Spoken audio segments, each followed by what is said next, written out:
Ayan, so hi, I'm Cindy, Hi, I'm Lucille. and welcome to On the bright side!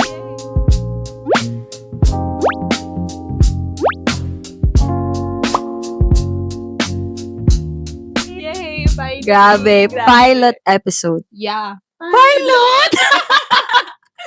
So, ayun. Welcome sa aming pilot episode. Yes. Our So, very, very, very first. episode. Yeah.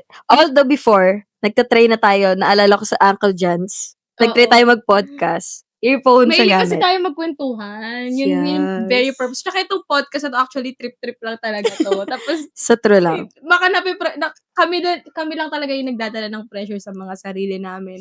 Kung makita niyo yung cover namin, talagang pinaganda, may poster pa, meron pang sariling instrumental music. Talagang trip lang to, wala na. And take note, August 2025 pa natin siya pinaplano. Totoo. And now, finally, nakapag-shoot na. Sobrang tagal. Para sa isang trip lang, sobrang tagal. Anyway, Pinano. yeah, ano na ba ngayon? 2026. So, January 2026. So, salamat naman natapos na yung 2025. Thank you. Parang ang daming nangyari sa buhay, ano? So, yung Agree. episode namin ngayon, ano bang gagawin natin ngayong episode natin? Hindi ko na kasi alam eh. Hindi, isi-share lang natin sa kanila kung ano yung mga lessons, kung ano yung lessons na natutunan natin nung 2025. Yeah. Okay. I-wrap up natin ang 2025 sa Lessons. podcast na to. So, dito masusubok kung may natutunan ba tayo. Tama. May natutunan. At kung na-apply Totoo ba naman. natin ang natutunan natin? Actually, daming lesson learned talaga ng 2025. Pero kasi, on my end, parang ano siya eh, hindi lang siya, yung mga natutunan ko ngayon, siguro yung mga isi-share ko ngayon, collaborative effort siya ng 2023 to 2025. Oh. So, yung learnings kasi hindi naman yan nangyayari in just 1 month, 1 day, 1 month, 1 week, even a year. So, doon ko siya na-realize. So, itong mga lessons na i-share ko, na natutunan ko talaga personally, ito talaga yung mga lessons na dala-dala ko from previous 3 years. Ganun. Okay. So, for 3 years na yung lesson mo. Oo, 3 years. Ikaw ba? Kamusta naman ang 2025 mo? Masaya. Diba nagkaroon tayo ng na tinanong kita, if you're gonna describe your 2025, ano siya? Ano yung one word na yun gonna describe? Tinanong mo ko? Tinanong kita! Wait. Tinanong mo. Ikaw. Yes. Pero sabi ko, hindi siya one word. Sabi ko, 3 words siya. Okay. God did it. Yun yung Wow, year who 2025. God did. God did it here for me. Okay, God did it. Sige, mamaya malalaman ba natin yan mamaya kung bakit yan? Feeling ko, Andun na yun. andun yun. Yeah. Sa akin talaga, in between. In between siya. Kasi, yun nga, parang, sa dami na nangyari sa akin, siguro parang nandun ako sa slow burn process ng mga pangyayari. Pero now, na-figure out ko naman na rin, ito pala, kaya pala. Kasi itong 2026, feeling ko ito yung season ko ng kaya pala. Kaya ako pala pinagdaanan yun. Kasi meron pala tinuturo sa akin ng Lord. So, sige na, punta na tayo dun sa natin. First lesson. Ano yung first lesson mo? O, sige, ikaw muna. Sige. Ako na? Go! Okay. First lesson ko ng 2025. Context lang, narinig ko siya sa church. Tapos, hindi siya first lesson ko ng 2025, pero pasok siya sa top 3 ko. So, narinig ko siya sa church during the meeting. Tapos, parang ang context is about sa cell group. Pero, na-realize ko, hindi lang siya pang cell group yung sinabi niya na yon. So, sinabi siya ng isa nating ka-churchmate, who's also a leader from our church. Sabi niya, hindi ako magaling, kaya sisipagan ko na lang. Wow. Nung narinig ko siya, actually, nung unang beses na narinig ko siya sa church, nung meeting, exactly that meeting, ang nasa mind ko lang, na-challenge ako, parang, oo nga no, ibig sabihin ba nun, magaling na ako, kaya minsan tinatamad ako, ganyan. Kasi context is cell group. Yes. Minsan, last year talaga, hindi lang medyo, inconsistent talaga yung pagsa-cell group ko sa mga bata. Tapos parang, nung narinig ko siya, talaga na-challenge ako noon, na parang, oo nga no, parang, yung availability mo kasi, na pinapakita sa Lord sa pagpapagamit sa Kanya, nakikita dun yung gaano ka ka-committed. Yes. Kasi daig ng available ang magaling. Aanin mo yung skills kung hindi mo Yes. naman siya ganun ginagamit. While kung magsisipag ka, magbibigay ka ng effort, magiging yung skills eh. 'Di ba? Parang yung skills, kung given na siya sa'yo pero hindi naman siya purposeful, parang wala siyang masyadong ganap. Yes.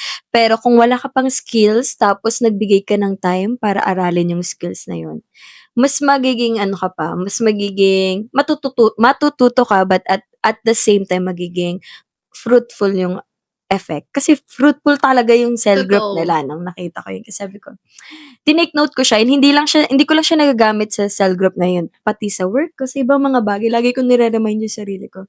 Hindi ako magaling kaya sisipagan ko na lang. Yeah. Idadaan ko na lang sa effort.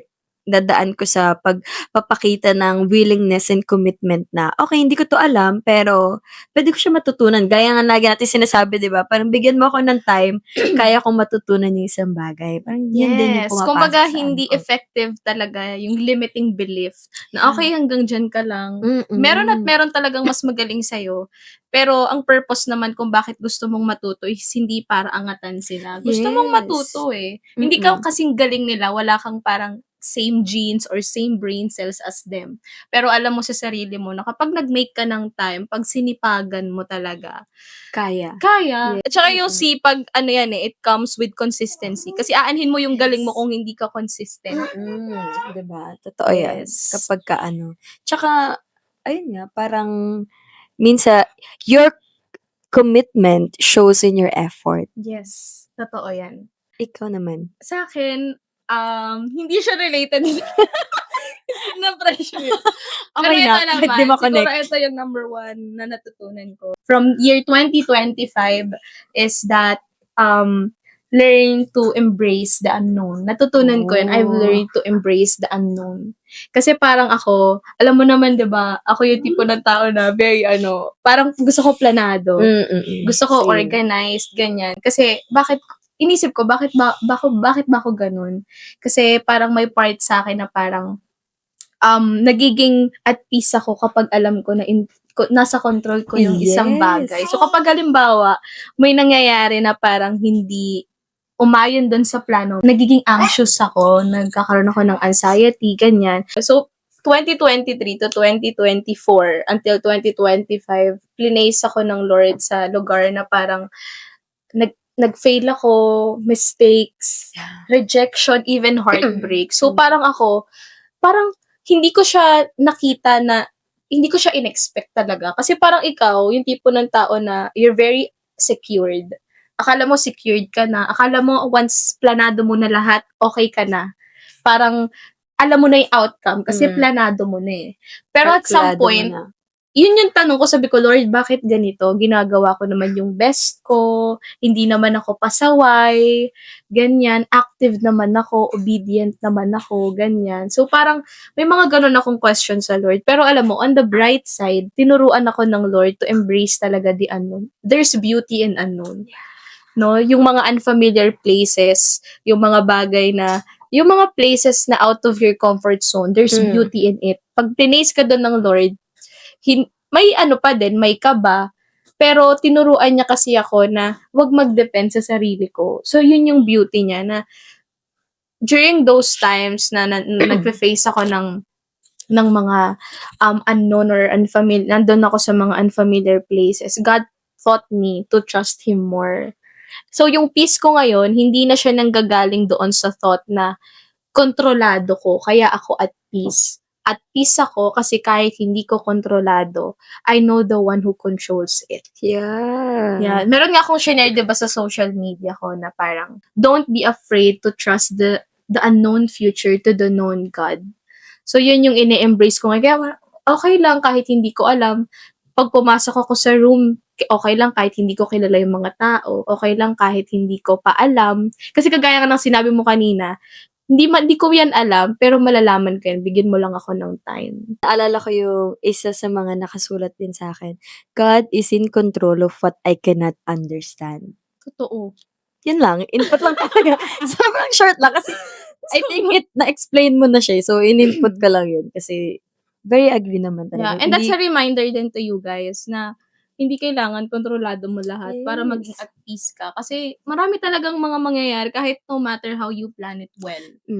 Marami talagang mga problemang dadating. May mga challenges, struggles, unexpected things na mangyayari. Pero be at peace pa din kasi God is in control. Totoo yun. Testing of character din talaga kapag yung personality mo parang sanay ka na organized. Tapos Yeah. bigla, ay, hindi At saka nangyari siguro according to plan. natutunan ko dun maging patient. Hindi kasi ako patient na tao eh. Tapos, organized pa din naman. Hindi naman parang, sige, wala na lang akong plano sa buhay. Kaya pag tinatanong mo, ano plano mo pagka-graduate mo? Parang, that ba may plano? Parang, Lord, bahala ka na. Natuto na Yun lang magtiwala. talaga. Kung saan mo ako dalhin, gagawin ko yung best ko. As if I'm doing it for the Lord and not for the people. Yun yung mantra. Yun yung pinangahawakan ko this year, 2026. Wow, ang ganda naman. Yeah. Sa akin naman, diretso agad no? Sige, proceed ka na. Hindi wala nagbigay ng another input. Diretso na. Sige. Sa akin, second na talaga na natutunan ko is, when I am crying, I am not showing weakness. I am regaining my strength. Wow, paulit nga, no? Isa pa. Hindi kasi nung 2025, maraming times na naiiyak ako pag napapagod ako. Isa nga siya sa na-discover ko sa sarili ko na parang pag napapagod ako, ang best way for me para malabas ko yung nafe-feel ko is iniiyak ko talaga siya. So for example, sobrang haba ng araw. Alam mo, may mga araw na parang feeling mo, nakakapagod siya kasi parang ang haba niya kahit 24 hours lang din naman talaga yung bawat araw. Tapos pag uuwi ako sa bahay, bago ako matulog, gusto ko na umiiyak muna ako. Tawag ko doon yapping session with the Lord. Para ako nakikipagkwentuhan. Tapos minsan, meron akong moment na sasabihin ko na lang, pag naiyak na talaga ako, pag pagod na pagod ako, iyak talaga ako. Pag physically pagod na pagod talaga ako, sinasabi ko lang, Lord, alam mo na kung bakit ako umiiyak. Tapos kinabukasan nun, ready na ulit ako. Kasi minsan, mid ng week na to, nangyayari yun. Na parang mapapagod ka, tapos Which is normal. yes, lalo na pag marami kang ginagawa, 'di ba? Tapos lalo na kapag may plano ka tapos hindi nga siya nangyari. Yun May yung ganon. Yun yung nakaka-frustrate. Tapos parang mapapagod ka na lang na, ayoko At na saka nga. iba yung pagod kapag sa mind kaysa sa physical. Totoo yan. Tapos, ayun, tsaka yung load ng work minsan. May mga araw lang talaga na parang ang haba niya for me na nakakapagod. At pag uwi ko, naiiyak ako kasi nga napapagod ako. And then one time, parang umiiyak ako nung time na yon. Pinarealize lang yun sa akin ng Lord na kapag umiiyak ako sa gabi, paggising ko ng Mga anong umaga, oras sa gabi? Kasi mga 10 p.m. Ibang iyak pala. Real.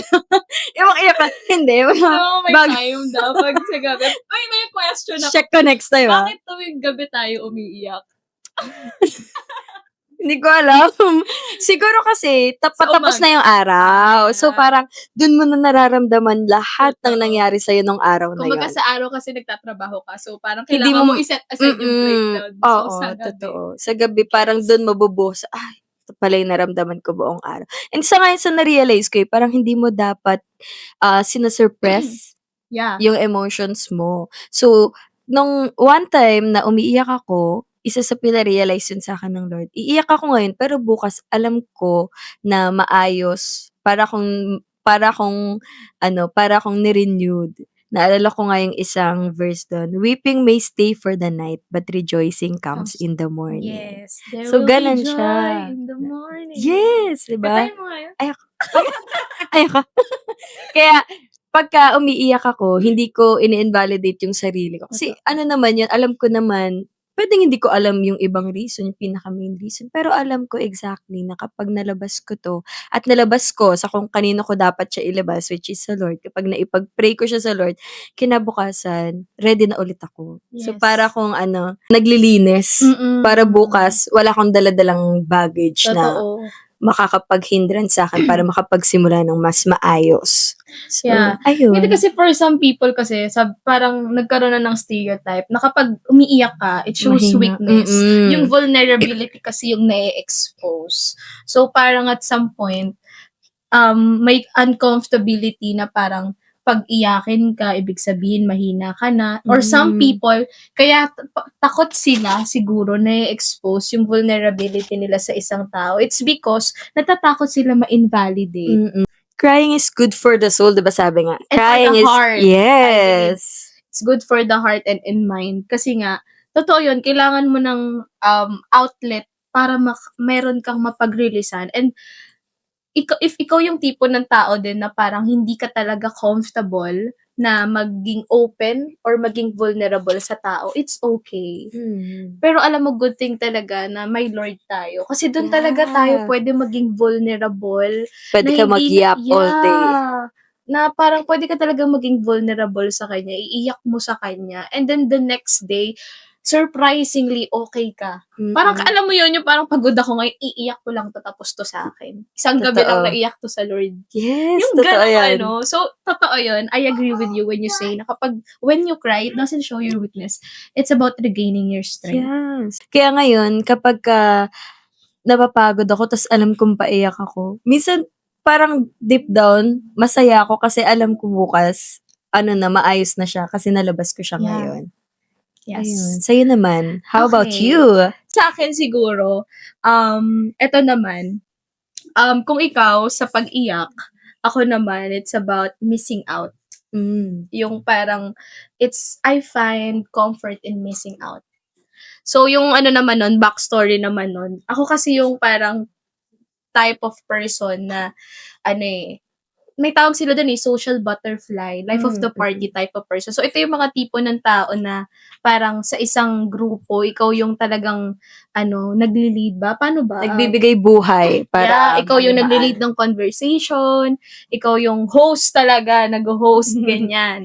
So, parang, ganun siya. And, so, it makes me feel involved always. Kailangan involved ako, kailangan nakikita ako, kailangan present ako, ganyan. So, na-develop yung ganong character sa akin until nung nag-college ako. Kasi diba sa college, iba-iba kayo ng trip sa buhay, which is okay, normal, ganyan. Parang iba-iba, doon ko na-realize na parang hindi pala lahat ng tao ka-vibe ko. And it's okay. It's okay. And kapag ganun, hindi ko pwedeng ipilit yung sarili ko. Na, syempre, may boundaries ka pa din. Kailangan protektahan mo yung boundaries mo. Without also disrespecting them. Diba? So, ikaw, you have to sometimes din na ilayo yung sarili mo, isantabi yung sarili mo. Nung siguro for a time, medyo naging uncomfortable ako dun sa thought kasi parang, sila umaalis sila, magkakasama sila, tapos ako hindi ako kasama. Nafe-feel bad ako for myself kasi parang, hindi na ba ako relevant? Main character. GC pa silang wala ako? Oo, yung gano'n. Sabi ko, umaalis sila, tapos hindi ako kasama, tapos hindi na ako makasabay sa mga kwentuhan nila sa GC. Baka hindi na ako relevant. Ganong thought in mind. Pero, ayun nga yung natutunan ko, on the bright side of it, parang, tinuruan ako ng Lord doon na it's okay. Okay lang ma-left out. Okay lang ma-miss out mo yung mga pangyayari. Kasi hindi talaga lahat dapat nandyan kay. Hindi sa lahat ng pagkakataon present ka. Hindi sa lahat ng pagkakataon available ka. Yeah. And you have to take care of your peace then at some point. Kasi nga, parang hindi mo kailangan na lagi kang present sa buhay ng mga tao just for you to prove yourself na, kaibigan mo ko, nandito ako, ganyan. Parang sa akin now, hindi naman even though I feel comfortable with missing out, ganyan. At some point, lagi ko pa rin namang nire-remind sila na, pag kailangan nyo ako, nandito ako. Alam mo yun, basta kung kailan mo ako kailangan, nandito ako. But, of course, tumatanda na tayo. Siguro ganun na pag tumatanda na. Nadadagdagan ng mga responsibilities at nagkakaroon ng priorities. Parang pinipreserve mo na yung energy mo. Pero now naman kasi, parang, naman siya, hindi naman porket, parang, natutunan ko naman maging preserved na tao. Because of that, natutunan ko na, hindi pala lahat ng energy ko binubuhos ko sa lahat. There's specific person. Pipiliin mo kung sino yung mga tao na magiging very open ka. Dati kasi pag social butterfly ka, para kang open book eh. Para kang open book for them in order for you na ma-lift up din sila. gano'n siya. Pero now, natutunan ko na, okay, hindi pala palaging dapat gano'n. May mga tao ka lang na pagsasabihan. Yes. May mga tao ka lang din na parang, pipiliin mo lang din or sasalain mo lang din yung energy mo kasi may buhay ka din. Yeah. Yes, agree. Sabi nga 'di ba, parang may term sila ngayon, 'di ba meron tayong FOMO, fear of missing out. Yes. Pero this year meron akong nabasa, phobia naman, Ano yun? fear of being involved. Parang Wow! nag-e-enjoy na sila kapagka hindi sila masyadong involved sa isang bagay. Mas gusto nila na hindi sila nai-involve sa mga bagay-bagay agad-agad. At saka bilib nga ako sa mga tao na ano, na parang kaya nila halimbawa sa friend group, kaya nilang manahimik lang, na parang masaya sila, nakikinig lang sila. Naalala ko si Shanice, 'di ba At si Angel? si Angel, na-miss ko na si Manda. Si Angel, 'di ba yung parang halimbawa 4 tayo or 3 tayo, tayong dalawa lang nagdadaldalan, pero yung isa, kahit wala siyang input, masaya siya. Masaya siya. Tatanungin mo naman siya, hindi mo naman siya parang Ile-left behind. out or parang Ile-left out, anong yeah. tawag dun, OP? Out of OP, place. out of place. Hindi naman sila na out of place. Talagang comfortable lang sila na nakikinig lang. Yes. Tsaka siguro personality nila yun na makikinig lang ako, ganyan. Naalala ko kasi Kasama mo, dati, presence, andito yung presence. siguro kasi na-develop din yun nung naalala ko, lalo na nung high school. Pag halimbawa, recitation. Tapos, parang yung mga kaklase mo, hindi, Ayaw mag-recite? I mean, hindi. Parang halimbawa, recitation. Tapos nag-ask yung teacher niya ng question.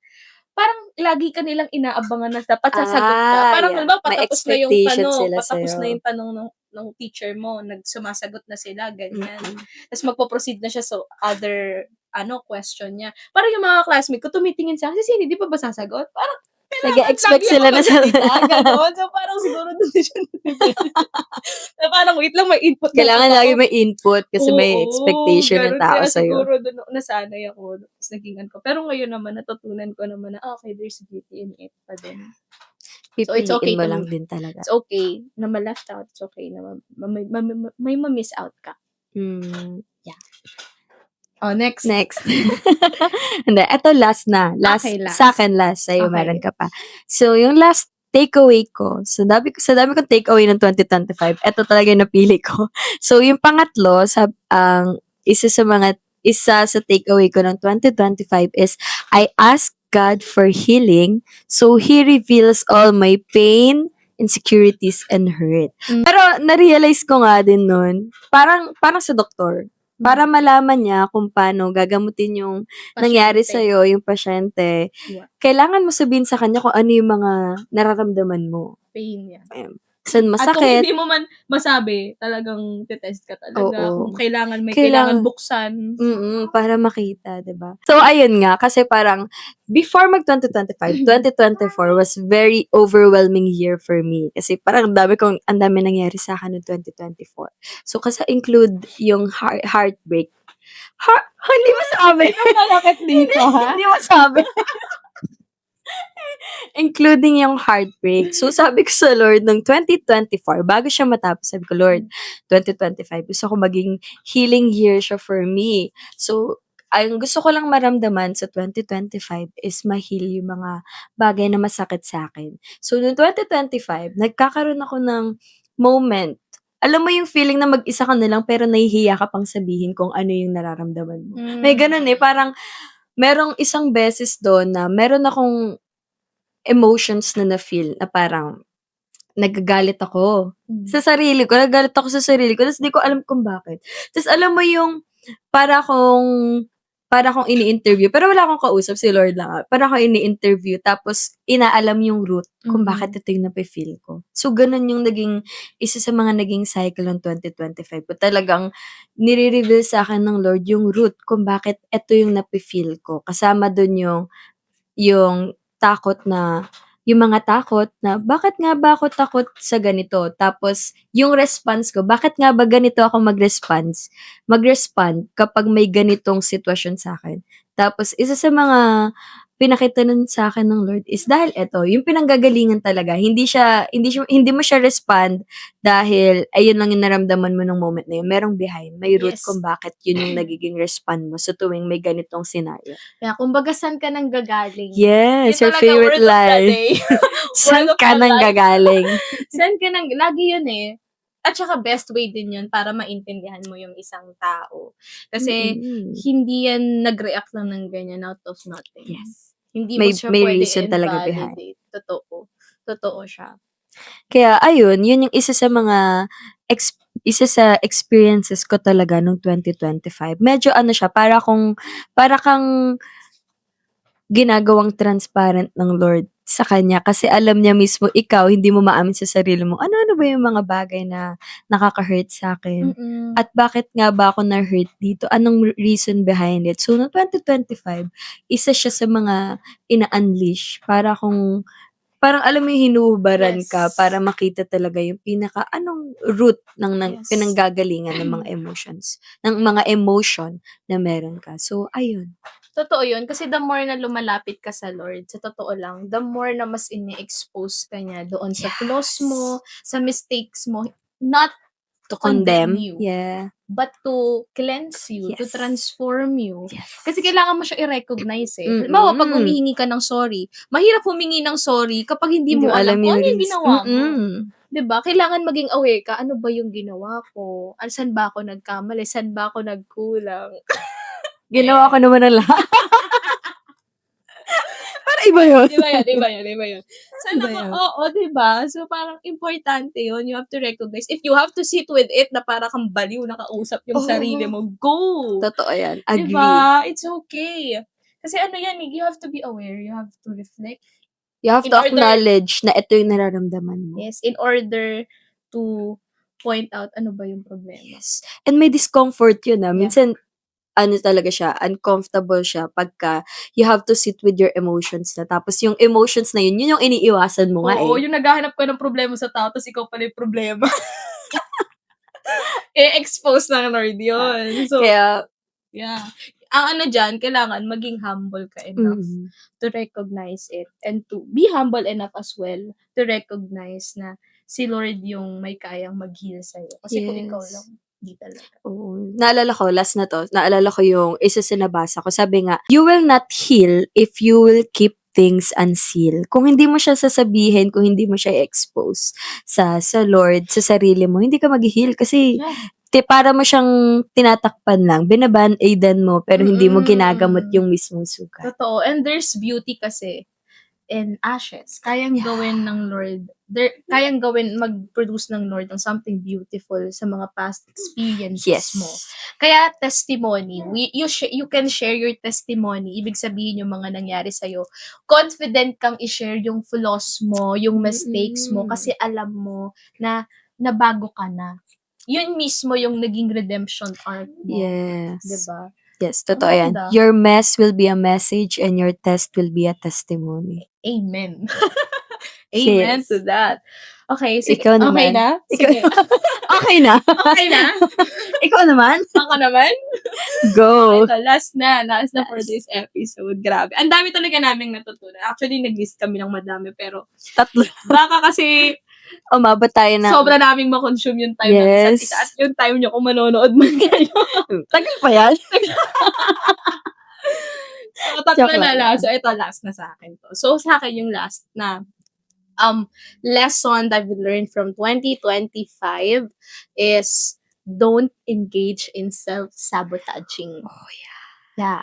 Self-sabotaging. Ikaw mismo yung from the word itself, parang very self-explanatory naman na siya. Ikaw mismo yung nagkakose sa sarili mo to think negatively, to fail. Yeah. Ganyan.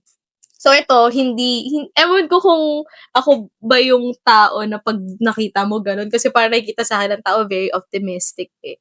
Pero may mga ganun akong episodes, phases sa buhay ko. For a time lang naman, siguro nung 2024 to early 2025, parang lagi akong may thought, halimbawa may magandang dadating sa buhay ko. Opportunity, tao. Minsan nga, Lalo na siguro sa tao, pag halimbawa, pinapakitaan ka ng mabuti, maganda. Sa isip ko palagi, hanggang kailan to ganito? Siguro, anong meron? Bakit mabait ka? Ganon. Ano yung ginagawa ko na, bakit mabait ka? Siguro pag hindi ko na ginawa, lalayo ka na. Ganon. Siguro pag hindi na ako naging ganon ka-open, hindi ka na rin magiging mabuti. Parang mga ganon siya. So, parang ako, lagi kong nire-reserve yung sarili ko. Na hindi ako basta-basta magtitiwala, hindi ako basta-basta In short, hindi ako nagiging appreciative pag may blessing ang Lord. Parang, lalo na kasi pag hindi mo deserving. Sa akin kasi sanay ako na pag meron akong na-achieve, talagang alam ko na pinaghihirapan ko siya. Ganon siya. So, parang, pag may blessing na dumarating sa buhay ko, parang, tapos wala naman akong masyadong ginawang effort. Tingin ko, parang Hindi mo deserve. Oo, or parang lilipas lang yon na parang wala lang, ganun. So, parang, may ganun akong episode and then tinuruan ako ng Lord na hindi dapat ako ganun mag-isip. Hindi dapat ganun yung mindset ko. Kasi in the first place, hindi ko talaga deserve lahat ng kung ano yung meron ako. Kung ano yung meron ako, either wins yan or fails, kung ano man yung nangyaring victory sa buhay ko, in the first place, hindi ko yun deserve. Grace lang ng Lord yun. Even yung natanggap kong salvation, yung natanggap kong ng Lord, love ng Lord, hindi ko yun deserve at all. 'Di ba? Pero ano ba dapat yung maging response ko? Dahil ba hindi ko siya deserve, magiging complacent na lang ako na, okay, lilipas din yan. Parang anytime soon, babalik na naman ako sa dati kung ano. Yung ganun. Kasi 'di ba pag hindi mo in-embrace kung ano yung love, kung ano yung hope na binigay sa ng Lord, hindi mo siya maiingatan eh. Yeah. Parang, ngayon lang ako ganito, next month, na naman ako, unstable na naman ako, ganun. So, parang, imbes na i-embrace ko siya and to really work on myself, na makalakad doon sa blessing na binigay sa akin ng Lord, hindi ko na siya napapangatawanan. So, ngayon, yun yung natutunan ko, to not engage yourself in self-sabotaging. Huwag mong sabotahin yung sarili mo. Kailangan, ka lagi, parang kung ano yung binigay sa'yo ng Lord, yes, you don't deserve it, by His grace, but through faith. Kaya mo siya natanggap. So tayo, ano yung dapat natin gawin? I-embrace natin siya. Maging grateful tayo. Start with a grateful heart. Yes. Maging thankful ka sa Lord kasi nga meron siyang binigay sa'yo. Even yung mga challenges, sometimes we have to be thankful of it kasi merong wino-work, may purpose ng Lord kung bakit niya yun binigay. Yes. Most especially sa blessings. I-appreciate mo siya, maging thankful ka, i-recognize mo siya so that yung glory hindi sa'yo mapunta kundi sa Lord, and walk with it. 'Di ba? Kumbaga even yung in relation sa buhay ko bilang Christian, disciple, nakakilala sa Lord, continuous, siya sa akin, journey for me to really walk with it. And hindi ko yun magagawa kung hindi ko din palaging regularly i-recognize yung grace ng Lord na, okay, in the first place, hindi ko deserve. Ang magagawa ko ngayon is to really walk with it, to embrace it, so that, alam mo yun, in the end, marating ko yung finish line where I could face the Lord. And also share it with other people. Yeah. Yun lang. Ang ganda nun. Diba? We are all living under God's grace. Totoo. Hindi naman talaga tayo, kung titignan natin, sa atin talaga, very tayo, undeserving of anything Hindi talaga. good. Pero dahil sa ginawa ni Lord, sa ginawa ni Jesus for us, diba, naging enough tayo, not because, naging enough tayo because we accepted Him as our Lord and Yes. Savior. By So, grace talaga, through faith. We are not enough. Naging na lang tayo, enough na lang tayo in the eyes of the Lord, Yes. because Jesus fulfilled us. Yes. Pinil tayo ni Jesus. Yes. So, ang ganda ng mga natutunan ko this year, 2020. Kaya sabi ko sa'yo, ito talaga yung season ko ng, kaya pala. Salamat sa mga taong inalis, sa mga opportunity na hindi nangyari, sa mga plano na nasira. Dati nun, heartbreak talaga eh. Ngayon parang, thank you Lord, galing mo. Ito pala yun. Agree. Noong 2024, heartbreak. Noong 2025, healing. 2026, reaping. Ripping, and Ano yan? breakthrough. Yes. Breaking ko kasi ang 2023, 2024, and I believe it on 2 years kang broken? Oo, babe! Grabe. Ay, naman! Grabe naman. Ano? Expose! Give me the names. Joke. Hindi naman tao lang. Ah. Sabi kaya nun. Yeah. Same. Alam, Same, hindi lang tao hindi lang tao yun. Baka naman about love life agad. Hindi, actually hindi eh. Talagang adulting life talaga is very feeling ko nga nasa midlife crisis na ako eh. Ang aga Well, actually, wala pa pala yun. Tapos wala pa pala to. Hindi pa pala to yun. Grabe. Anyway, so, ayun lang. Na nagtatapos ang ating Episode number 1. Episode 1. The pilot episode. Yes. So, ayun. Sana may natutunan kayo. Yeah, and looking forward din tayo sa mga matututunan natin this year, right? Yes. Yeah. Excited na ako sa this year. So, ano yung... rin? Hindi, last question na lang. This May year, question pa last to? na to. Okay. Sobrang random lang na naisip ko. Ano yung sasagutin natin to sa next episode? Kaya may siya. Cliffhanger. Cliffhanger. Sabihin nila, may next episode pa? Talagang umisa pa kayo. Umisa pa talaga kayo Umisa pa talaga sila. So, Once a month.